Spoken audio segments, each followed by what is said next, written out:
বাংলাদেশের ক্ষমতায় জামাত আসলে চিন্তিত হতে হবে ভারত। হর্ষবর্ধন শ্রীংলা। বাংলাদেশের দায়িত্ব পালন করা ভারতের সাবেক রাষ্ট্রদূত ও পররাষ্ট্র সচিব হর্ষবর্ধন শ্রীংলা বলেছেন, বাংলাদেশে আগামী নির্বাচনে যে দলই ক্ষমতায় আসুক তার সঙ্গে ভারতকে কাজ করতে হবে, কিন্তু জামাতে ইসলামী যদি ক্ষমতায় আসে তাহলে ভারতকে চিন্তিত হতে হবে। আসন্ন নির্বাচনে জামাত বেশ ভালো ফল করতে পারে বলেও মন্তব্য করেন হর্ষ।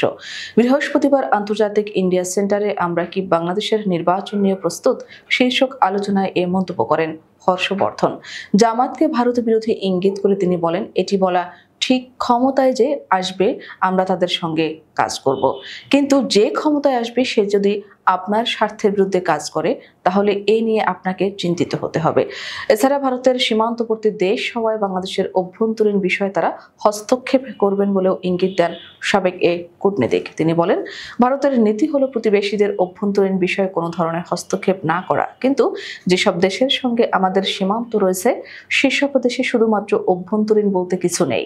জামাত ইসলামী 1971 সালের স্বাধীনতা যুদ্ধে পাকিস্তান সেনাবাহিনীর সহায়ক শক্তি ছিল দাবি করে হর্ষবর্ধন বলেন, ওই সময় জামায়াত নৃশংসতা চালিয়েছে, যার মধ্যে হিন্দুদের বিরুদ্ধে গণহত্যাও রয়েছে। এছাড়া জামাতকে মিশরের পুরনো রাজনৈতিক দল মুসলিম ব্রাদারহুডের অংশ হিসেবে অভিহিত করেন হর্ষ। তিনি বলেন, জামায়াতের হাতে রক্ত রয়েছে এবং তারা মুসলিম ব্রাদারহুডের অংশ। একই মুসলিম ব্রাদারহুড বাংলাদেশ, মিশর, পাকিস্তান এবং বিশ্বের অন্যান্য দেশে রয়েছে, আর তারা তাদের অবস্থান কখনো পরিবর্তন করবে না। প্রসঙ্গ, ঢাকা বিশ্ববিদ্যালয় ছাত্র সংসদ নির্বাচনে জামায়াতে ইসলামীর ছাত্র সংগঠন ছাত্র শিবির সমর্থিত ঐক্যবদ্ধ শিক্ষার্থী জোট প্যানেলের জয়ী হওয়ায় উদ্বেগ প্রকাশ করেছেন ভারতের বিরোধী দল কংগ্রেসের নেতা শশী থারুর।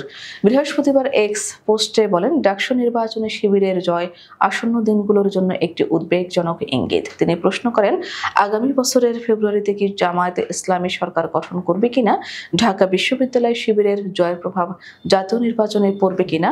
শশী থারুর লিখেছেন, ভারতের বেশিরভাগ মানুষের কাছে শিবিরের জয় পাওয়া একটি সাধারণ বিষয় মনে হতে পারে, কিন্তু এটি আসন্ন দিনগুলোর জন্য একটি উদ্বেগজনক ইঙ্গিত। তিনি প্রশ্নের সুরে বলেছেন, 2026 সালের ফেব্রুয়ারির সাধারণ নির্বাচনে এর কি প্রভাব পড়বে? নয়াদিল্লিকে কি তাহলে প্রতিবেশী দেশের জামায়াতের সংখ্যাগরিষ্ঠতার মোকাবিলা করতে হবে?